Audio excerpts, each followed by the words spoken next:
Hello, everyone. Happy Monday. Welcome back. Maximize Monday. Two familiar faces. I'm sure you're no stranger to Tyrina at this point if you've been following along on the show. Thank you so much for jumping back on here with me. No problem at all, man.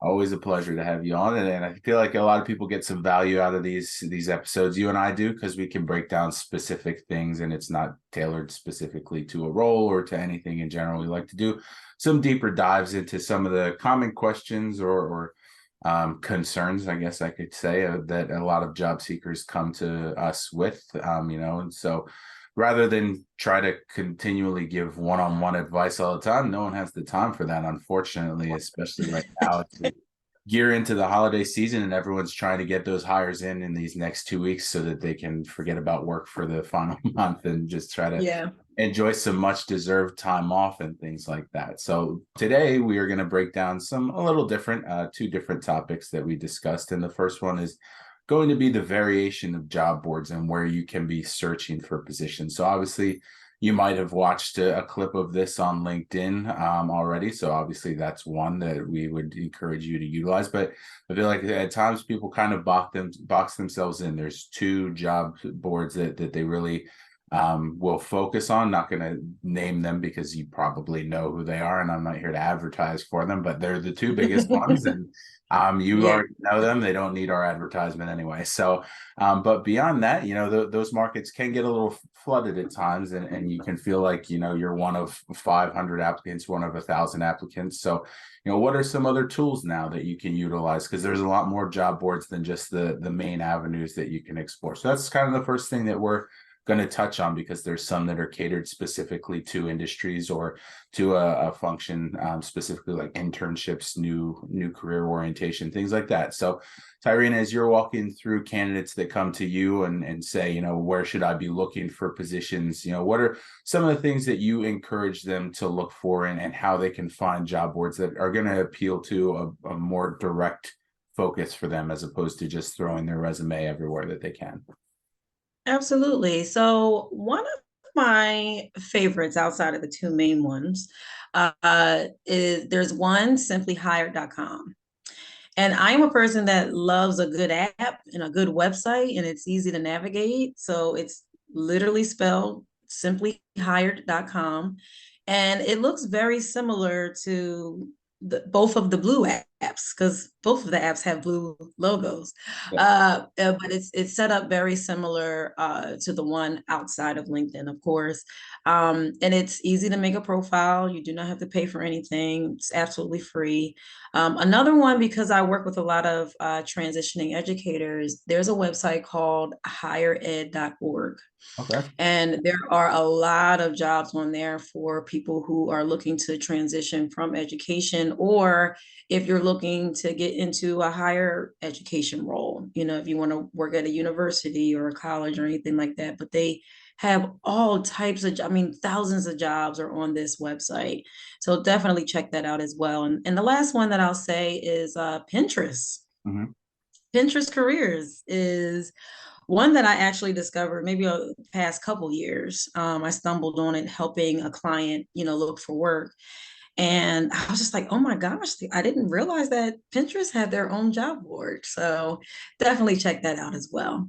Yeah, it's kind of interesting to see those not as commonly utilized ones, because I mean they go in waves. I know a few years ago when I was recruiting for industrial, if you weren't posting on Craigslist, you were kind of missing the mark. And Oh, Craigslist. Oh my right, gosh, you're taking it back. even throw back. I was watching a movie the other day, and someone was looking at like a literal newspaper with classified ads, and it made me laugh Oh because my when's goodness. the last time people like looked in a newspaper for a job? There's so much more easy access to them now. And you and Mhm. I kind of touched on before we jumped on the show, because you had mentioned Pinterest, and we Yeah. talked about how other social media sites can still kind of utilize and post about job boards, some more common than others. But another avenue that you can explore as you're starting off your search, because you can be pointed and strategic with it, but there's no necessarily like a wrong way to look for a job. There's probably some that aren't as efficient as others, but you at the end of the day, you're trying to find something. And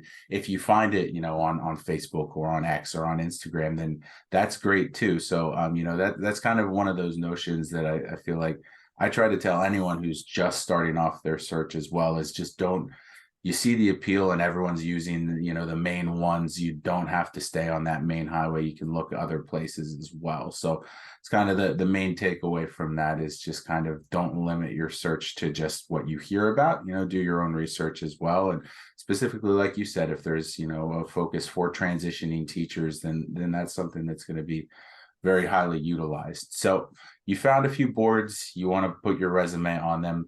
And this is kind of the tricky part because you and I have had an in-depth conversation of resumes and tailoring your resume specifically to a role that you want to apply for. So when it comes time to actually put your information up on a job board and post your resume, how do you try to coach your candidates to track that? What are some of the ways that they can keep track of which resume they put where, just so if someone reaches out to them, they know what they put on that resume and know to fall back to that when they're going through the hiring process? Yeah, I mean, there are a lot of tools that are already out there. I know personally for my clients, I help them create a job search tracker so they can keep track of when they apply to what job, if and what status is it in? Are you waiting to hear back? Did you just apply? Did you get a rejection? It's important to keep track of that because with this crazy job market, if it's been some time since you've applied, or if it's been some time since you've been applying and nothing's biting, you may have to pivot, but you need to have that data to see that. But definitely, I would suggest, and I suggest this to all of my clients, to keep track, of course, a tracker. And this is just a good rule of thumb as far as your resume is concerned. Before you apply to a job, update the file name with your name and the name of the role. Mhm. So then you use this resume for that company or that job. Another way to keep track, of course, you want to make sure that, well, with LinkedIn, it keeps track for you. Mhm. But you want to make sure that you're using every single tool out there as possible to keep track of everything. I met someone the other day that actually writes it in her notebook. I was like, oh my goodness, that's a lot of writing. Yeah. You're writing down every single job. She's a little old school, but I was like, whatever works for you, as long as you can, look at that data. But when you're uploading your resume to certain job boards, I do favor the job boards where it does make it a lot easier. You create a profile, your resume is already there. But please remember that you need to make some tweaks to your resume every now and then. I Mhm. definitely suggest updating the titles. We talked about this on another episode. Along with updating the file name, you want to update the title at the top. Right. Okay. As well as maybe, kind of interchanging some of the core competencies. And then just paying attention to like any software that they want you to be proficient in. Mhm. But the best rule of thumb for keeping track is just to make a spreadsheet, either in Google Sheets, or if you're a little bit more old school, Excel. Right. Absolutely.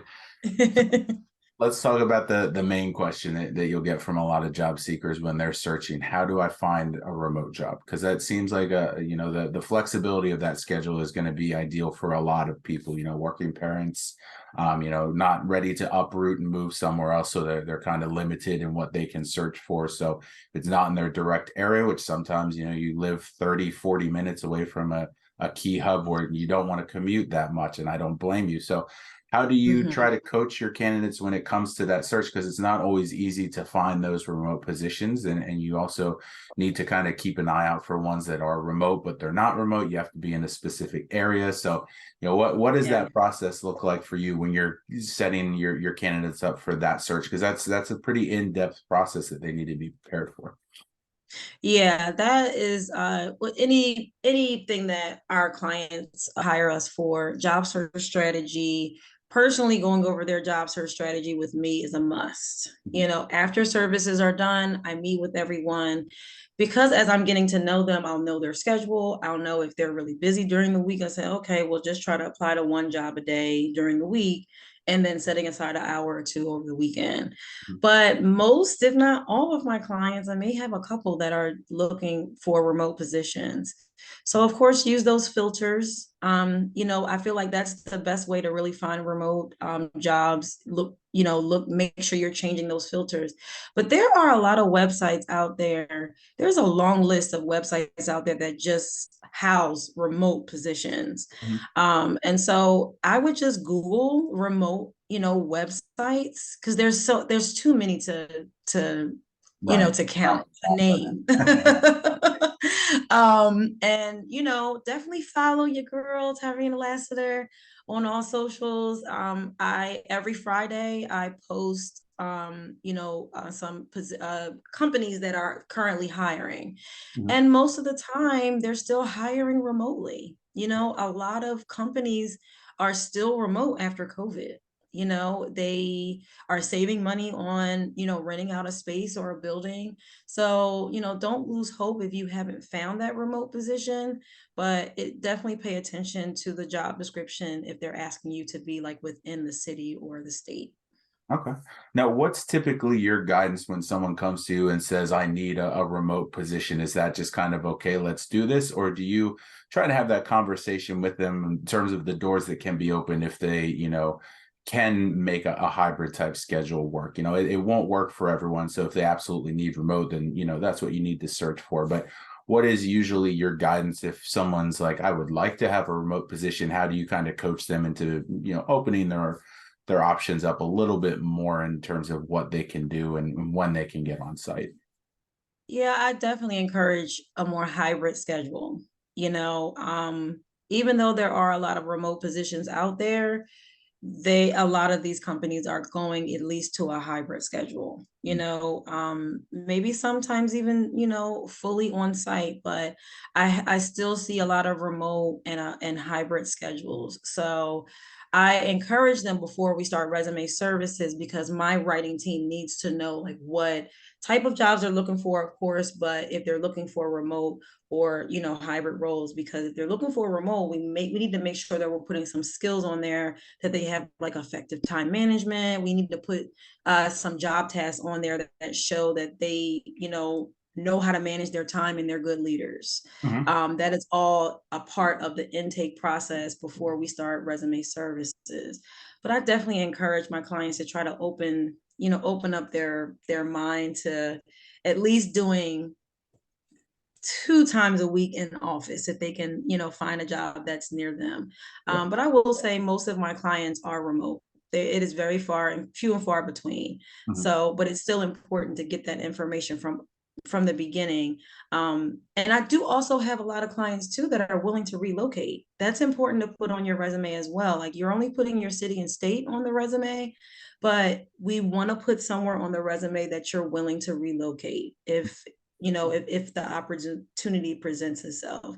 And most of the time they're like, I'm willing to relocate as long as they pay the relocation costs. I say, well, let's tackle that when we get there, when we do negotiating. Yeah. But that is also something that you can negotiate at the table as well. A remote schedule or negotiating moving costs. Yeah. Absolutely. Absolutely. So, I'm going to jump around in the questions that we had discussed here, because you did talk about, being open to something that's hybrid. And that was one of the other things that you and I were going to discuss in terms of openness and the contracted positions, because some people are open to it, some people avoid it, and there's positives and drawbacks to any situation that you're going to be in, especially when you're hunting for a new role and you feel like you have to take whatever's out there. So some people have still been wary of contract positions, and it has that stigma. I think it's starting to get kind of removed a little bit. More people are open to it now and seeing the benefits. So that's another thing that I'm sure that you have in those conversations as well, in terms of having your candidates be open to that. So how do you approach that conversation in terms of breaking down, some of the positives of being in a contracted position, and how they can kind of open more opportunities for themselves? Absolutely. I've had quite a few clients that have gotten contract roles along with full-time roles. Mhm. The more experience, the better. I also have clients who are currently working at their previous or current roles, and then take on contracting roles that has the skills that will provide them the experience to transition fully into a role that they want to transition into. Mhm. A lot of times, though, these companies, if they like you, they will keep you. If Mhm. they have the budget after your contract is over, they will keep you. A lot of the transition educators I work with, they take on contract roles that are assignment based. Mhm. So they're still currently teaching, let's say in the classroom, but they take on an assignment where they get to work on lesson plans and work on content for a company. And that gives them the experience that they need on their resume in order to fully transition.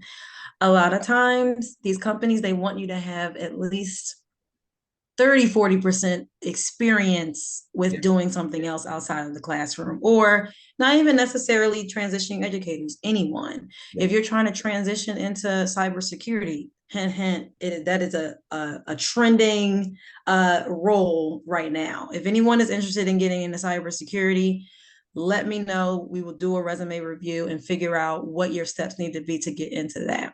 Mhm.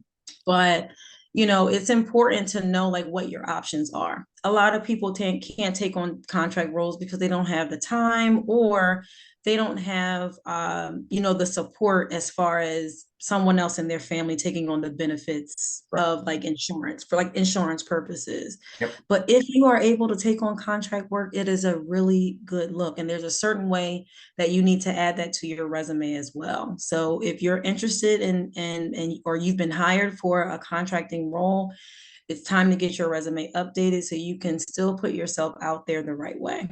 Yeah, absolutely. And let's talk about that a little bit more, because that's kind of one of the things that I'm sure you've heard it too, but people have talked to me about how they've worked these contract positions and then it looks like they're just job hopping around, and it doesn't Yeah. appear on the resume the way they want it to. So what are some of the things that you coach on there in terms of making sure they still have that experience listed and kind of still breaking down what they've done, but in a way that people were, more cognizant of, this isn't like me just kind of, I'm done with this, I'm moving on, but more so just to, to gain skills, gain experience. Right. Like, so there's a section that you can put on your resume, additional experience. You can throw it in there. You can throw it in the regular professional experience section, but just make sure that you're highlighting that it is a contracting role.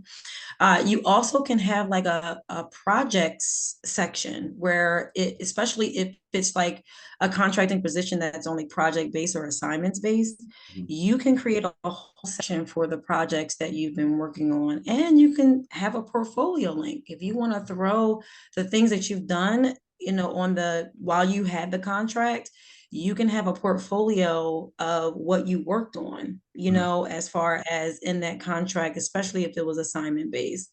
I have a lot of clients that have done that. And one of my clients, I'm not going to say her name, she's actually got one full-time role and two contracting roles that she's doing currently with one resume that we did for her because of how we designed her. If anyone wants to know who that is, you want to connect with her, just let me know. Just send me an inbox message. I'll introduce both of you. But the way that we organize the resumes, it is so easy to read and realize like what this person has done in their career and what projects they've done. But you do definitely have to update your resume the appropriate way so it doesn't seem like you're just hopping around and doing all these contracting positions, because they will wonder like, why are you not working a full-time job? Why is it not working out for you? They may see that as a red flag. And I did a live last night on red flags, so definitely check that out. Go to my page, my LinkedIn page, or Facebook, or my Instagram page, Tyrina Lassiter, where you can find me. Right. Now, as they take on the contracted roles, I think one of the things that most people need to be prepared for that, isn't always discussed because it's not on the employer to do that as much, but you do have to then you're a self-employed employee, a 1099 employee, basically. So when you're preparing your candidates for those types of opportunities, how do you coach them into what they need to know about being self-employed? Because it's not so much as easy as you just, fill out your W-2s and everything gets handled for you. You have to do a little bit more. And I was in a contracted role for about 12 months until it was converted to full time. So, that was a learning phase for me as well. So what are some of the things that you prepare your candidates for when it comes time for them to be a 1099 employee? Yeah, well, hey, honestly, first of all, shout out to everyone who is self-employed, either whether they have their own business or they're just work contract. Of course, I'm self-employed, but I work part-time for a diversity, equity, and inclusion agency where I'm a contractor. So when tax time came around, I had to do double work. But I do have an accountant. So shout out to my accountant. That will be the one of the number one things. If Yeah. you're not privy to 1099s and all the information that you need, please talk to an accountant about it. But as far as preparing for that, it is a lot different than W-2s. Different, you have to provide different information. The tax information is different. But it just hire an accountant to Yeah. do all of that. But I want to revert to how would you put that information on a resume if you're self-employed?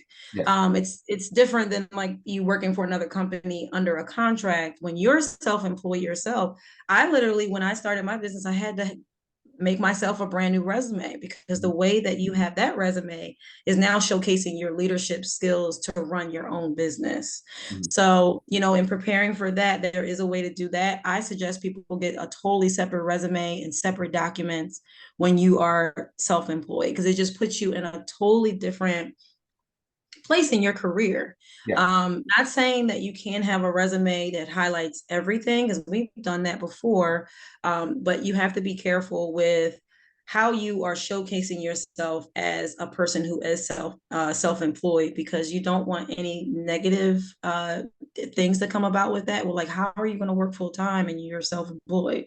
Like, Right. how are you going to do both of them? So I always suggest that people just have a separate resume for that when it comes to that. But as far as 1099s, hire an accountant so you can do it the right way. Yeah. Make sure that you're getting all the breaks that you can as well as Absolutely, because sending every state yourself. has different. Where I live at, we get a lot of tax breaks. I'm in Pennsylvania, Mhm. so we get tax breaks when you are self-employed, especially if you have staff. It's just different rules for different states. So definitely consult with an accountant. If anyone needs a referral for an accountant, let me know. I'll send you mine. She's amazing. Absolutely. So then the last thing that to discuss here as we've navigated through the job boards is, there's some instances where they have subscription services or you have to pay for premium services on a job board, and some more beneficial than others. And, we're not going to tell people, yes, absolutely do it, because it's, your finances are your finances. Whatever you feel comfortable with doing is certainly, within your means, then feel free. But how do you try to walk your candidates through that and guidance you give in terms of the benefits or not in terms of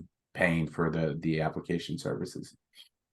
Yeah, I mean, you have to weigh your options on, you have to figure out what your goal is. Mhm. If it's to get more interviews, I would definitely suggest getting a subscription with a service that helps you to track the jobs that you apply to. That also has a built-in applicant tracking software in there as well. I feel like you need to figure out what your goal is to determine which subscription is best for you. Mhm. Also, in saying that, I might as well bridge the gap on that. I'm actually getting ready to launch a job application service where we are applying for jobs on people's behalf. There are not a lot of job application services out there, but a lot of people that become our clients after the resume is done, they really have a hard time finding the time to apply for jobs. Applying for jobs is a whole nother job in itself. Mhm. And so I am getting ready to launch that very, very soon, hopefully within the new year, where, we would just take down your information and we would apply for the jobs on your behalf. And that does not mean that you should stop applying to jobs yourself, but we take on a bulk of the work, and it will be at a very affordable price, as far as if people need services in that capacity.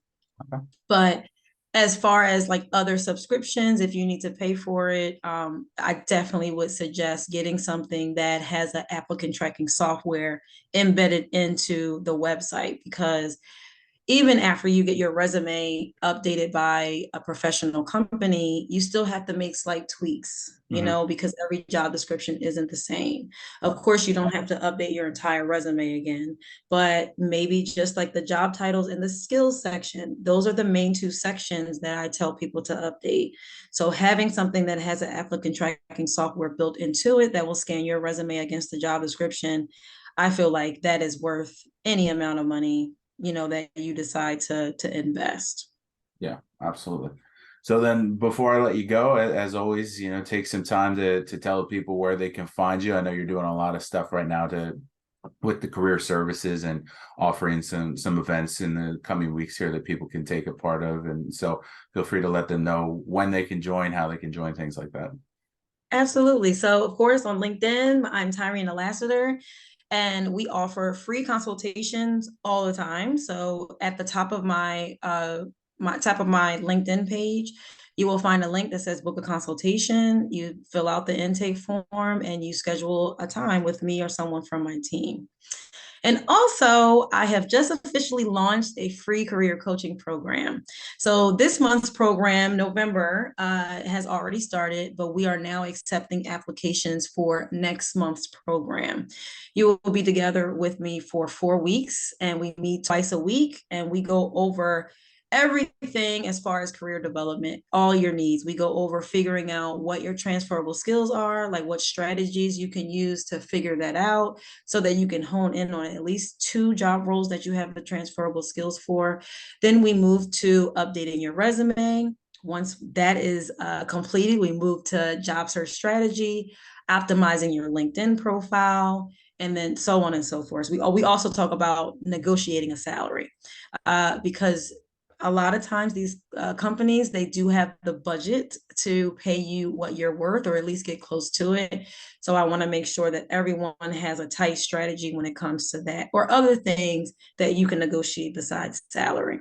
Mhm. On Instagram, I am the Career Navigator. So check me out on there. I'm the Career Navigator on TikTok as well. And then lastly, Facebook, I am Ty Lassiter. Oh, and one last thing. If you are interested in career services and you just want to explore my site and the rates, it's www.tlassiterservices.com. All right, perfect. Well, as always, I'm so appreciative to have you on. If you enjoyed these series, feel free to let us know that. Appreciate all the feedback that we're getting, because we plan to do Yeah. some more here. So, if otherwise, have a great week ahead. Holiday seasons are approaching quickly, so get ready for that and take some time for yourself as you're searching for your new position. That's right. Thanks for having me, Matt.